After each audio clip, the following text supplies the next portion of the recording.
So please be very encouraging to Mike.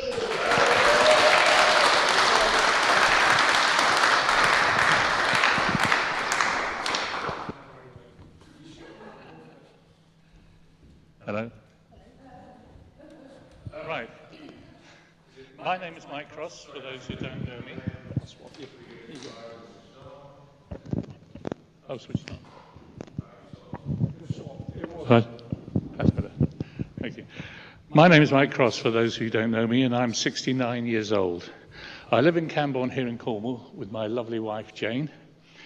I was born in 1953 into a comfortably wealthy, non-Christian family, badged to C of E, but not attending church other than on a Christmas Eve.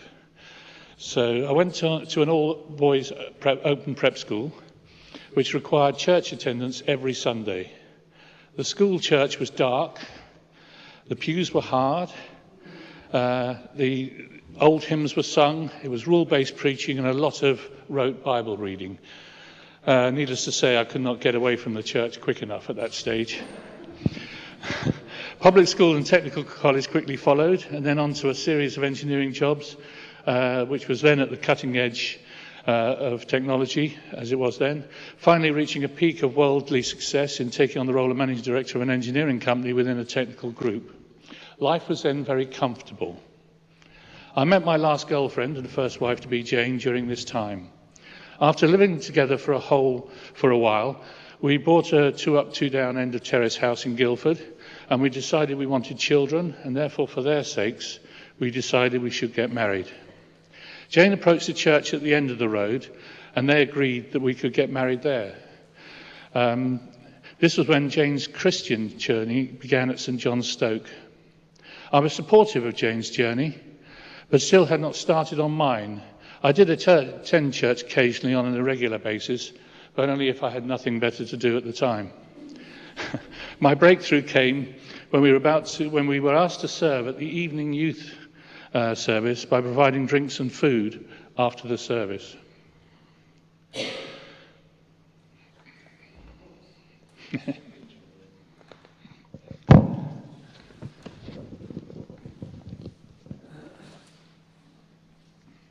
Oh, thank you. There we go. Freshly printed. This brought me into regular and closer contact with the church community in Guildford and closer to God, but still doing my own thing. Then I feel with hindsight that this was a moment that God went to work on me. The group I was working for was now under attack from outside hostile predators and eventually was bought out by another group. I lost my job at 47 and applied for other similar positions without success, as I was rejected before interviews, as they were looking for younger people in these positions. I was 47 and now regarded as pastoral. I went self-employed for a while and then bought into a small business building timber buildings such as garages, home offices, feature log cabins, etc. The turnover increased tenfold over 3 years, and our order books were full and the business was profitable. It went bust. A salutary lesson in looking after cash flow. I had a complete breakdown. We had to take the children out of private school. Jane went to work for Tesco as a dot-com picker, and I joined Tesco as a night shift shelf filler. Every penny went into that stage to just trying to keeping a home over our heads for us and the kids.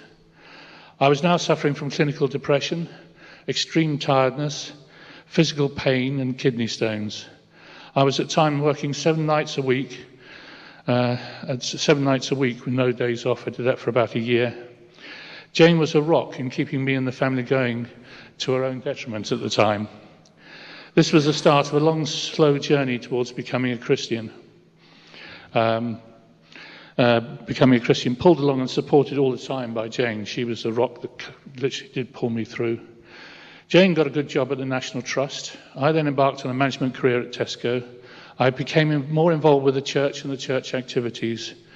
And eventually we sold our house in Guildford and moved to Cornwall. Where Jane had family roots, though I think I was more keen on the move than she was at the time. We joined Penzance Light and Life and immediately got fully involved in the church there by a happy accident.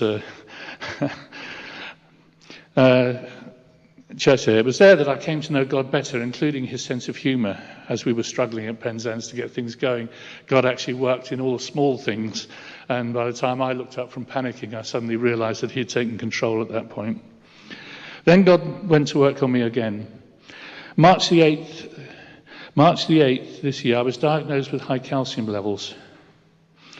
I missed a bit out there. We moved to live in Cambourne and came to Hale Light and Life Church. And this is where I felt I belonged, to grow in faith and accept God's love, even though I'm completely unworthy of it.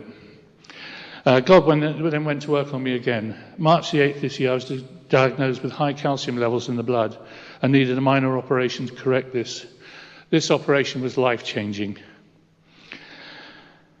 in that it removed the clinical depression and the extreme fatigue, and and the pain. I was feeling pain so that I could actually be mentally and physically active again. My eyes were opened as to how God had been working in my life, guiding my steps through the path to bring me here where I belong. This was 15, 20 years. And my first reaction when I suddenly became well again was, why? Why did I have to go through 15 to 20 years of this pain? And the answer was given to me by God in the end. I am where I am now because of it. If I hadn't gone through it, I would have been lost. Guiding me through the steps to bring me where I belong. It also shows me how far I still have to go along the path, a journey I really look forward to. And that's why I'm being baptized today as the next big step in that journey. My only regret is not waking up sooner to the immense gift that was on offer at the time. I went many years just happily living in my own strength. My biggest blessing that God gave me was Jane. We've been married, next year it'll be 40 years. And without her, I would still be walking in the wilderness. Thank you for listening to me.